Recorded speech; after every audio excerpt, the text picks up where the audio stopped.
안녕하세요. 저는 올해 60대 후반 여자입니다. 남편은 아이를 낳고 얼마 되지 않아 하늘나라로 갔고 슬아에 철부지 아들이 하나 있네요. 오늘 글을 쓰는 이유는 저희 아들과 며느리 때문인데요. 여기서 들은 사연들 중 대부분은 며느리 때문에 머리가 아프다는 내용들이 많은데 저는 저희 아들 때문에 머리가 아파서 이렇게 글을 써요. 아들은 어릴 때부터 철이 없었는데 늘 학교에서 사고만 치고 다니는 아이였습니다.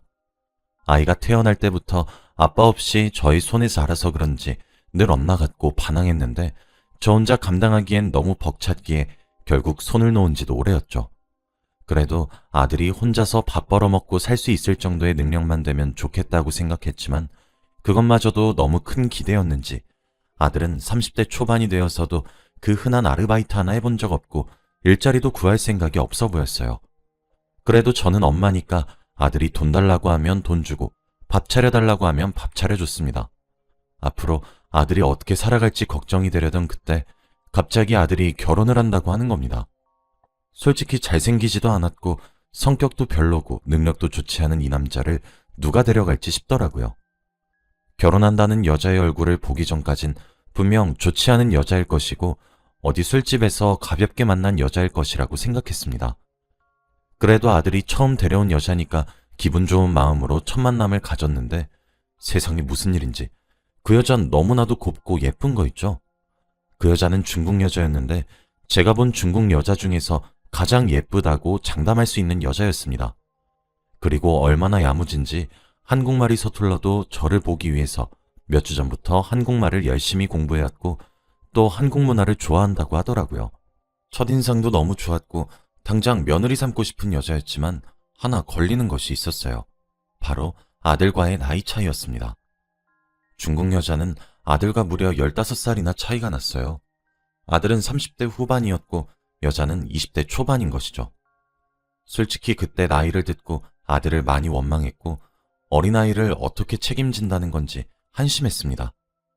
집 떠나서 타지에 사는 중국 여자가 능력도 없고 성격도 별로인 남자와 결혼을 해서 무슨 이득이 있다고 그럴까요? 그 여자를 위해서라도 이 결혼은 승낙해주고 싶지 않았어요. 그런데 저희 아들이 제 의견을 언제 생각해준 적이라도 있나요? 제가 반대하던 말던 자기 고집대로 결혼을 진행하기로 했습니다. 결혼을 준비하는 과정에서 알게 된 게 하나 있는데 바로 며느리의 집안이었습니다. 중국은 나라가 커서 그런지 통도 크고 씀씀이도 매우 크더라고요. 결혼을 한다고 하니까 예물도 엄청 비싸고 값진 것으로 보내주시고 결혼도 아주 성대하게 치르시길 원하셨습니다. 그리고 결혼 비용도 거의 대부분 사돈댁에서 다 지불한 것 같아요. 알고 보니 며느리는 중국 부잣집 딸인데 저희 아들 하나만 보고 결혼했다고 합니다. 당연히 사돈댁도 저희 아들이 좋은 사람인 줄 알고요. 며느리는 저희 아들을 정말로 좋아하는 게 티가 났어요. 뭐든지 아들과 함께 하려고 하고 벌써 아이도 낳을 생각까지 하더라고요. 그리고 늘 저한테 어머니 남편 너무 좋아요 라고 귀가 닳도록 말을 했습니다. 그래도 아들이니까 어디 가서 예쁨 받고 다니니 좋긴 하더라고요. 이제 좋은 아내도 얻었고 결혼까지 했으니까 드디어 아들이 정신을 차리나 보다 싶었는데 그건 제 오산이었습니다. 아들은 결혼을 해도 철이 없는 건 여전했고 늘 저와 며느리의 속을 썩이고 다녔죠. 사돈에서 보낸 돈으로 도박을 하고 다니고 매일같이 술을 먹고 다니면서 집에도 잘 들어오지 않았습니다. 저와 아들 부부까지 3명은 한 집에서 같이 살았는데 밤마다 들어오지 않는 아들을 보면 며느리에게 얼마나 미안한지 몰라요. 그런 아들과 결혼하게 해서 고생시킨 게 다 제 탓 같았거든요. 그런데 며느리는 저와 둘이서 있으면 혼자만의 시간을 가지면서 친구들도 만나고 취미생활도 즐길 만한데 늘 저와 같이 있으려고 했어요. 가끔씩 저에게 서툰 한국어로 편지도 써주고 열심히 요리 공부도 하면서 제가 좋아하는 음식들을 해주더라고요. 자식에게도 받아본 적 없는 편지와 음식들을 며느리에게 받으니까 기분이 되게 묘한 거 있죠. 늘 자식이 있어도 없는 것 같았는데 아들이 좋은 며느리를 데려와서 그런지 딸이 생긴 것만 같았습니다. 그리고 제 생일날 미역국과 케이크를 챙겨주고 선물도 주더라고요. 아들은 평생 동안 제 생일을 단 한 번도 챙겨준 적이 없어서 저도 제 생일을 챙기지 않는데 60대 후반이 되어서 며느리에게 생일 축하를 다 받네요. 그러면서 저에게 흰 봉투를 슬쩍 주면서 어머니, 친구들이랑 놀러 갔다 와요. 라고 하며 용돈도 지어줬습니다. 저는 딸을 한 번도 키워본 적이 없으니까 주위에서 딸이 있는 친구들이 부러웠는데 이제서야 친구들의 마음이 이해가 가더라고요. 이거 말고도 며느리는 너무 예쁨 받을 행동을 많이 했고 하다못해 아들보다 며느리를 제 자식으로 삼고 싶었습니다. 아들은 저에 대해서 아는 것이 하나도 없었고 늘 저를 지갑 취급하면서 돈 달라고 하는데 저희 며느리는 제가 말한 사소한 것까지 기억해주면서 챙겨줬거든요. 그리고 가끔씩 저에게 엄마라는 말도 합니다. 타지에서 기댈 사람이 아무도 없었는데 엄마가 생긴 것 같다면서 좋다고 했어요. 저도 이런 예쁜 딸이 엄마라고 불러주니까 좋았답니다. 아들은 집에 안 들어온 지 한 달이 다 되어갔고 저와 며느리 둘이서 생활했어요. 그런데 밥을 먹고 있는데 갑자기 며느리가 헛구역질을 하는 겁니다. 설마 하는 생각에 테스트를 해보니 임신이 맞았어요. 아들이 집 나가기 전에 생긴 것 같다고 하더라고요. 그래도 임신을 했으니 축하를 해주었고 아들에게 연락을 해보았지만 역시나 받지 않았습니다. 며느리와 저는 그날 너무 좋다고 하며 서로 부둥켜 안고 기뻐했어요. 저도 드디어 손주가 생긴다고 좋아했죠. 이제 며느리는 홀몸이 아니니 저도 집안일을 하나둘 하기 시작했고 며느리 보고 쉬라고 하면서 몸조리 잘하라고 했어요. 출산을 먼저 해본 사람으로서 많은 조언과 충고를 해주었습니다. 그렇게 몇 주가 지나고 드디어 아들이 집으로 돌아왔어요. 이제 한창 신혼인 부부가 왜 붙어있지 않고 그렇게 밖으로 돌아다니는지 아들만 보면 속에서 천불이 나는 것 같았죠. 우선 아들에게 임신 소식을 알렸는데 아들의 반응은 왠지 무덤덤하더라고요. 근데 난 중국아인 싫은데 라고 하면서 자기 아이가 생긴 것을 기뻐하지 않았습니다. 아들이 임신을 기뻐하지 않는 것을 보고 며느리는 많은 충격을 받은 것 같았고 저는 아들이 너무 한심스러웠어요. 아들의 팔목을 잡고 방으로 끌고 와서 한마디 했습니다. 너 어떻게 네 아내한테 그럴 수 있니? 네 와이프가 네 애를 임신했다는데 그런 쓴소리부터 먼저 나오면 되니? 네 와이프가 요즘 애들답지 않게 싹싹하고 얼마나 야무진데 이런 며느리 드물어. 항상 네 와이프한테 고마워해야지. 너도 이제 한 가정의 가장이잖아. 엄마, 잔소리하지 마. 알아서 할게. 나 나가 있는 동안 돈 엄청 많이 따서 가장 노릇 잘하고 있어. 라고 하며 방을 나가더군요. 제가 정신 차리라고 말을 해도 아들은 듣지도 않았고 더 엇나갔습니다. 그럴수록 며느리에게 미안해지고 모든 것이 이런 아들을 낳은 제 탓 같더군요. 아들이 없을 때 조심스럽게 며느리에게 다가가서 남편은 잘해주니? 라고 물었어요. 그런데 며느리는 잘해줘요. 라고 무덤덤하게 말을 했지만 더 이상 물어보면 상처가 될 것 같아서 물어보지 않았죠. 누가 봐도 저희 아들은 제대로 된 남편이 아니었고 다른 며느리였다면 당장 이혼을 했겠죠. 저는 아들이 채워주지 못하는 사랑을 저라도 채워줘야 할 것 같아서 며느리 간호를 정성스럽게 봐주고 한국엄마 노릇을 열심히 했습니다. 며느리 생일날에는 며느리가 저한테 해준 것처럼 중국 요리를 공부해서 며느리가 좋아하는 중국 음식을 해주었어요. 집안일도 제가 다 하고 밥도 제가 다 차리면서 혼자 있으면 외로울 며느리를 위해 열심히 옆에 있어 주었습니다. 그런데 제가 사실 허리가 별로 좋지 못해요. 몇십 년 전부터 허리 통증이 심했는데 돈이 없어서 수술도 못해서 수술 시기도 놓치고 지금 수술해도 별로 가망이 없어서 이 상태로 살고 있는데 잘 안 하던 집안일을 다시 하니까 허리가 아파오는 거 있죠. 그래도 꾹 참고 아픈 내색 하나 안 하면서 일을 했는데 가끔씩 집에 들어온 아들은 늘 저한테 인상을 찡그리고 반찬 투정을 하더라고요. 그래도 결혼 전까지 아들이 그렇게 반항하는 건 일상이었으니까 익숙했어요. 그런데 이젠 아들이 며느리한테까지 반항을 하고 괴롭히는 게 아니겠나요? 가뜩이나 임신까지 해서 컨디션이 중요한데 애한테 폐악질을 부리는 것이었어요.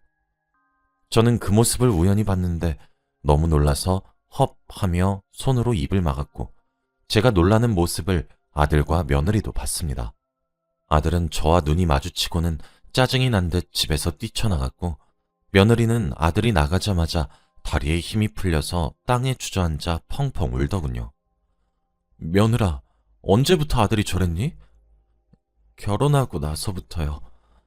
연애할 땐 안 그랬는데 나밖에 없다더니. 울지 마, 울지 마렴. 다 내 잘못이야, 며느라. 지금 임신 초기니까 갈 수 있을 때 얼른 본가 가서 생각 정리 좀 하고 오렴. 나는 네가 어떤 선택을 하던 응원하고 따를게. 그러니 중국 가서 가족들 만나고 너를 위한 선택이 뭔지 생각하고 오렴. 며느리는 다음날 바로 중국 행티켓을 끊고 중국으로 갔습니다. 내심 속으로 며느리가 아들과 이혼을 해줬으면 좋겠다고 생각을 했는데 그들 사이를 제가 이래라 저래라 할 수 없는 노릇이라 며느리의 선택에 맡기기로 했죠. 그리고 아이를 낳으면 양육권도 며느리가 가져가야 할 것 같았는데 며느리가 그걸 원치 않으면 큰일이었기에 생각이 많아졌습니다. 누가 봐도 저희 아들은 아이를 키울 자격이 없었거든요. 며느리는 몇 주 동안 중국에 있다가 오기로 했고 그동안 혼자서 집에 있었는데 너무 허전하고 외로운 거 있죠. 늘 며느리와 같이 생활해서 외로운 것도 없었고 웃고 떠드느라 시간도 잘 갔는데 혼자 남겨지니까 시간도 잘 안 가더라고요. 그래도 그 시간에 며느리는 좋은 시간을 보내고 있을 거라 생각하니까 마음이 놓이긴 했습니다. 그리고 그날 아들이 만취가 돼서 집으로 들어왔는데 웬 한 여인을 데리고 오는 겁니다. 그 여자는 저희 집에 자주 와봤는지 자연스럽게 비밀번호를 치고 들어오더라고요. 그런데 아들이 하는 말이 더 어이가 없었어요. 아들은 당당하게 저에게 그 여자를 소개시켜주며 엄마, 인사해, 내 여자친구 라고 했죠. 저는 그걸 보고 드디어 아들이 제정신이 아니구나 싶었고 당장 나가라고 그들을 밀쳐냈지만 꼼짝도 하지 않더라고요. 엄마 왜 그래?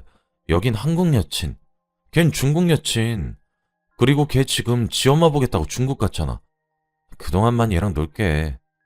저는 당당한 아들의 태도를 보고 도저히 참을 수 없었고 태어나서 처음으로 아들의 뺨을 때려버렸습니다. 저희 집안에는 짝 하는 소리가 울려 퍼졌고 그 순간 저희 세 사람 사이에는 정적이 흘렀죠. 그런데 제가 뺨을 때리자마자 아들의 표정이 바뀌었는데 그 표정은 바로 아들이 며느리에게 손이 올라갔을 때 딱 그 표정이었어요. 아들은 맞은 뺨을 어루만지며 저를 쳐다보았고 엄마니까 봐주는 거야. 두 번은 없어. 라고 했습니다. 엄마가 자기 자식을 무서워하면 안 되는데 그 순간만큼은 아들이 남처럼 느껴지면서 너무 무섭더라고요. 그리고 아들은 그 여자를 데리고 집을 나갔습니다. 저는 주저앉아서 펑펑 울었고 도대체 내가 전생에 무슨 죄를 지었길래 하나 있는 자식이 왜 저러는지 싶었어요. 저만 내버려두고 먼저 하늘로 떠난 남편이 너무 원망스러웠죠. 그리고 아들의 불륜은 계속되었고 저는 그럴 때마다 네 와이프한테 미안하지도 않니? 라고 물으면 늘 아들은 내가 알아서 할게 라는 말만 했습니다. 제가 이 사실을 며느리에게 말을 해주고 싶었지만 아들이 남긴 두 번은 안 봐줘 라는 말이 맴돌았고 그렇다고 말을 해주지 않으면 안 될 것 같다는 생각이 들더라고요. 며느리가 돌아오기 전까지 한참 동안 고민을 했어요.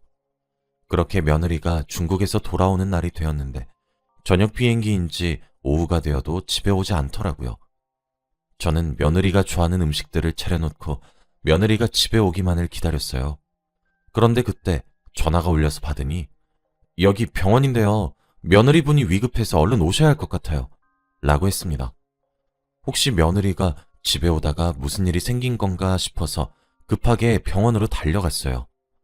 응급실로 가서 며느리를 봤는데 수술을 당장 해야 한다고 하더군요. 그래서 수술 동의서에 사인을 하고 몇 시간이 넘는 수술을 기다렸습니다. 그동안 아들에게도 당장 병원으로 오라고 며느리가 위급하단 메시지를 남겼지만 역시나 아들은 전화 한 통도 없었고 오지도 않았어요. 그리고 의사 선생님께서 나오셔서 한숨을 푹 내뱉으시더니 조금만 늦었으면 정말 생명에 지장이 있을 뻔했습니다. 그래도 다행히 수술이 잘 되어서 산모와 아이 모두 건강하고요.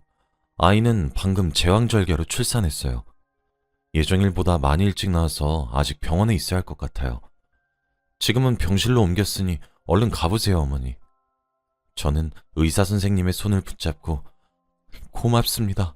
선생님, 정말 고맙습니다. 하며 감사 인사를 연신했어요. 그리고 병실로 가서 며느리를 보는데 중국 가서 많이 먹고 놀다가 온 줄 알았는데 살이 더 빠지고 홀쭉해졌더라고요. 너무 가엾은 며느리의 손을 잡고 일어날 때까지 열심히 병간호를 했습니다. 다음날 며느리는 일어났고 그동안 아들은 역시나 연락 한 통이 없었죠. 며느리는 일어나자마자 어머니, 아이는요? 라고 물어봤고 상황 설명을 다 해주었어요. 그런데 갑자기 며느리가 울더라고요. 얘야, 울지 마라. 왜 울어? 어머니, 저 사실 중국 안 갔어요. 그게 무슨 소리야? 중국을 안 갔다니. 너 거의 한 달 정도 있었잖니? 며느리는 울면서 지금까지 어디서 뭘 했는지 저에게 말해주었는데 정말 충격적이었어요.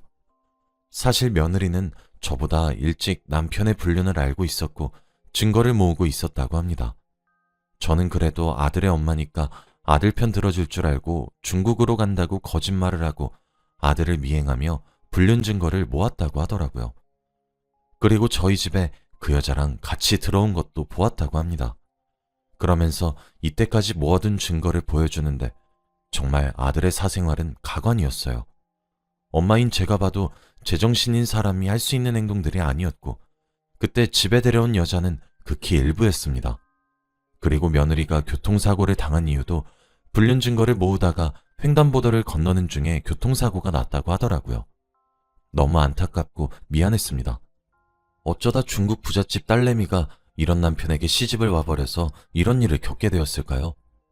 저는 당장 이 증거들로 우리 아들과 이혼을 하라고 했고 며느리도 그렇게 하겠다 했습니다.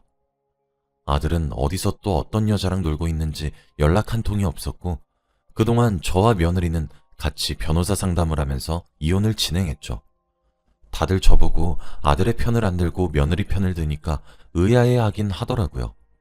며느리는 당연히 양육권도 가졌고 위자료도 많이 받았어요. 아들은 이혼 소식을 듣고 당황하긴 했지만 거부하지 않았고 이혼 소송이 끝난 후 아들은 정신과 상담을 받으면서 자신의 병을 치료하기 시작했네요. 아들을 치료해 주시는 의사 선생님의 말에 의하면 이런 폭력적인 성향이 아버지가 돌아가신 후부터 생긴 경우가 많다고 합니다. 사랑으로 보듬어 주라는 말을 듣고 열심히 노력하는 중이에요.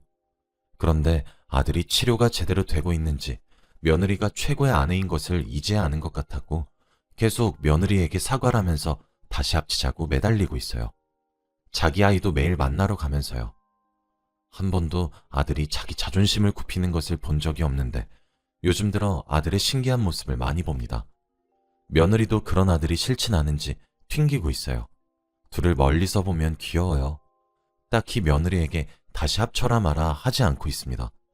저는 며느리가 어떤 선택을 하든 다 존중하거든요. 며느리와 저는 따로 살지만 그래도 가끔 만나며 예전처럼 재밌게 수다도 떨고 손주 이야기도 하면서 지내요. 손주는 예정일보다 일찍 태어났어도 무럭무럭 씩씩하게 잘 크고 있습니다. 요즘 정말 삶의 낙이에요. 제 사연은 여기까지입니다. 다들 며느리에게 잘 대해주세요. 들어주셔서 감사합니다.